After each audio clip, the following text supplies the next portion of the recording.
Hello, Happy New Year. I hope you had a really lovely Christmas, really lovely festive period, and that your New Year was really good, really interesting, really new experience for you, something new to usher in a new year. For me, it was a bit tricky. I've been pretty sick the last week or so. You might be able to hear in my voice still. I'm a bit got a bit of a sore throat. It hurts a bit when I swallow. Seems to come up every winter around my birthday. Between Christmas, so I've got Christmas 3 years, Christmas 3 days, my birthday 3 days, New Year's. So it's a very compact period of events, and I always seem to get sick around this time. So I think there's something energetic or something underlying that, but that's for some investigation going on to the future. I'm not supposed to know that just yet.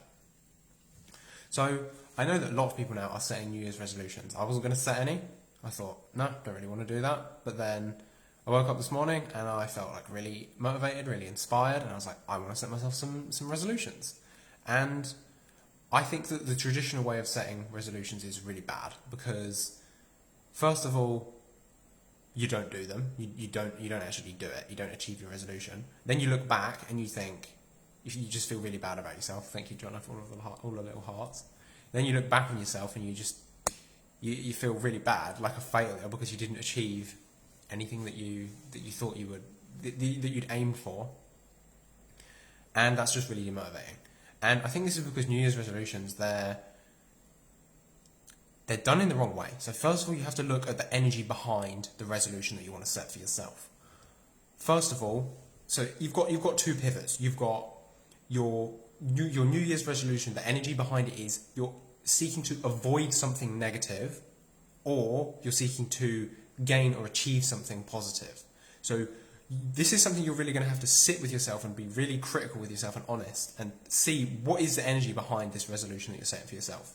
Are you seeking to avoid something negative, or are you seeking to achieve or to pursue something positive? Because if your resolution is based around avoiding negative, you will fail. It never works. Trying to avoid a negative, it just doesn't work. It's like two negatives don't make a positive. So you're trying to avoid, so that's like a negative thing. It's going to happen. You make it happen. So trying to avoid a negative, in my experience, really doesn't happen.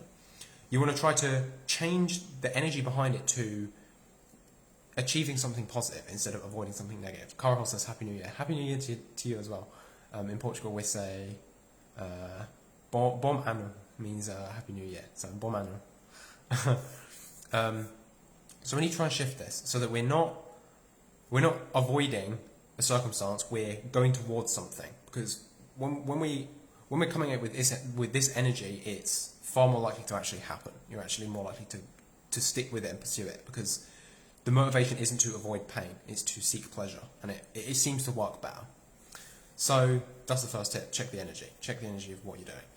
But then another important step is, many times the New Year's resolution that you build yourself is like the finale. It's like this grand event, like I'm gonna lose £10, or I'm gonna read 12 books in a year. So you're gonna try and read one book every month, like that.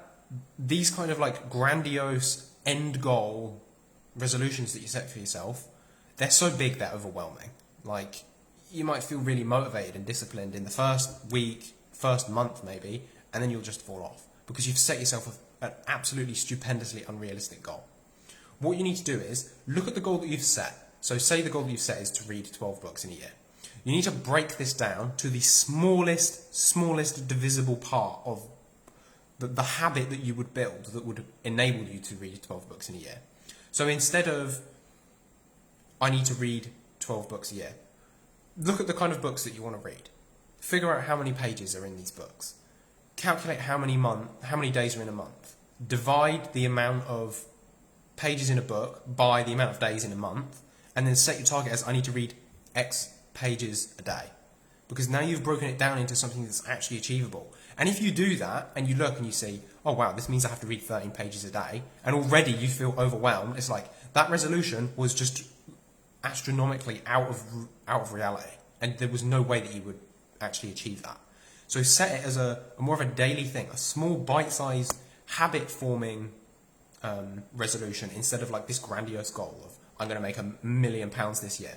What do you have to do in your business to make £1 million in a year? It's like you have to get on the phone with 3 new people every day. You have to generate some new interesting content. You have to be doing this thing. It's like break it down to the smallest divisible part and focus on doing that. And as you do this consistently every single day, you'll reach the point where you achieve what that grandiose resolution would have been. And you'll look back on the year, and because you won't have had so much pressure on yourself and your goal will have been much smaller.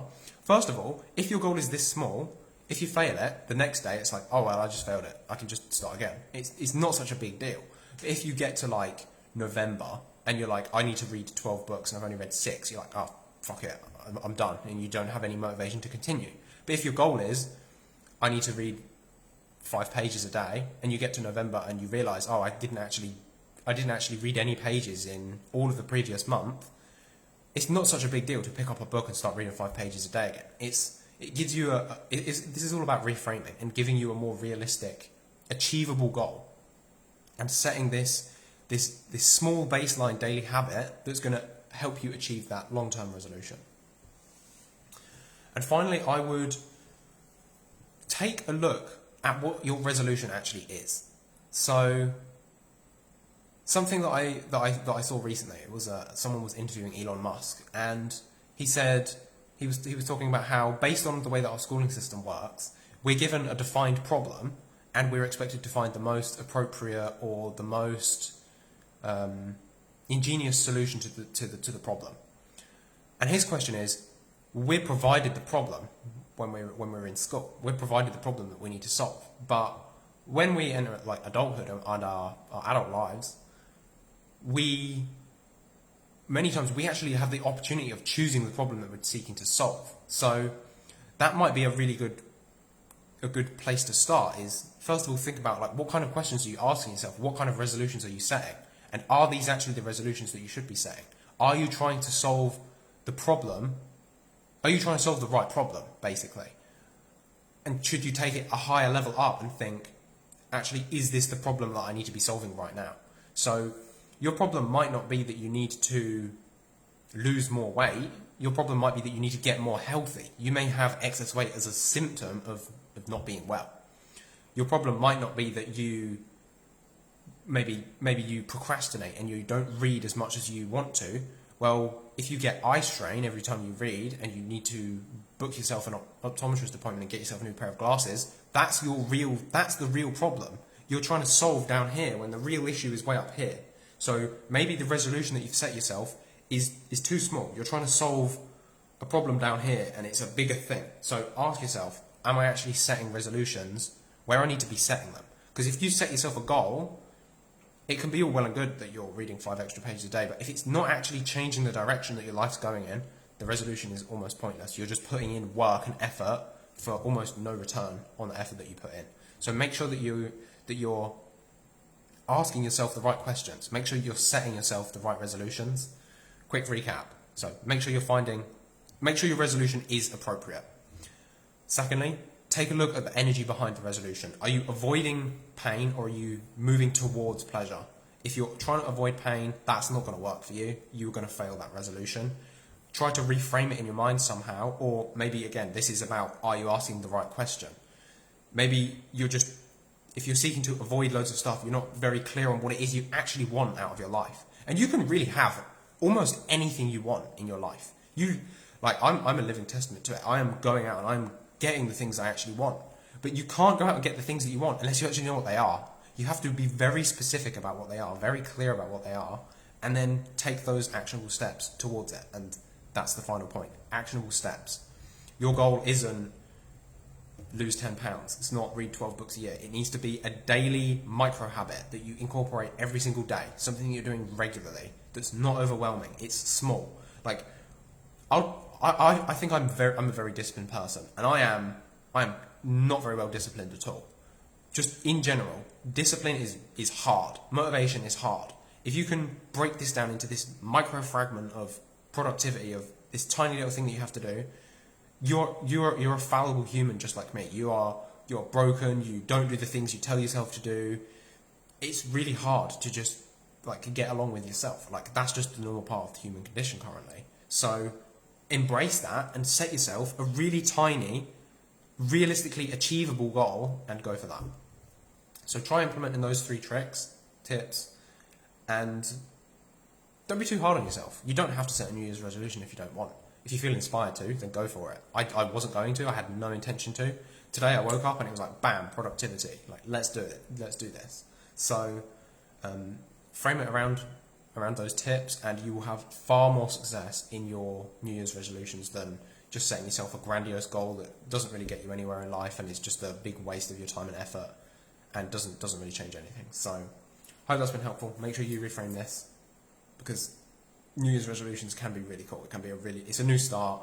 It can really change the direction of your life. So make sure you implement these tips and you'll be far, far, far more successful with the New Year's resolution. I'll be really interested. After you've listened to this video, please let me know below, what are your New Year's resolutions? And after listening to the video, do you think that these New Year's resolutions are something you're going to stick with? Or do you think that these resolutions are something that you're going to change slightly based on the tips that I've just given you now? Please let me know. I'd love to hear. See you.